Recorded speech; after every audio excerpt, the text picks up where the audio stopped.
When you experience violence through the rehearsal slowly and then actually doing it, for real on the stage, how does that sort of inform when you see violent images elsewhere in your daily lives, on the news or in the cinema or in other operatic pieces? Does that sort of inform how you feel about other representations of violence? Oh, well, I would say the difference between violence on stage and seeing violence enacted and real violence being reported, for me at least, it feels conceptually two completely different things. If I'm seeing violence represented, I'm interested partly from a technical point of view about how it's being achieved, because it's interesting, having worked on it, to see how other people do it. But of course, sometimes I'm carried along by it or moved by it. It bypasses my consciousness and just have a physical response to it.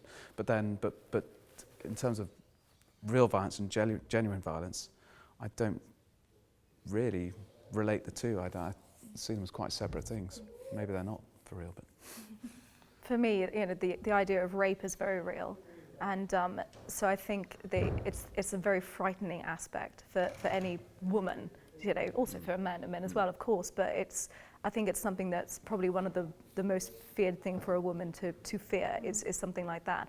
And so it's that in itself, of course, makes a huge impact on you. And so it does sometimes make you think far further than you would do on a daily basis about it, because you don't really want to think about it on a daily basis.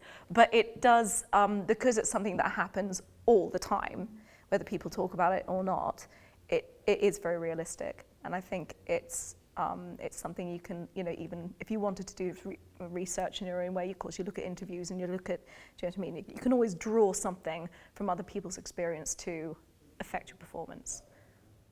But I guess that is a question we have to ask ourselves quite often, and in more banal situations on stage too. But that you have to ask yourself, what would I do, or what would he or she, this character, what would they actually do in this situation? It's not always our first reaction, or our first expectation, what we think.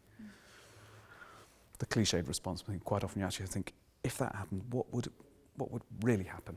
And yeah, sometimes that's quite a disturbing alley to go down. Hugely. Yeah. Because you just don't know, do yeah, you? Yeah, but it makes you think things that you might not normally address.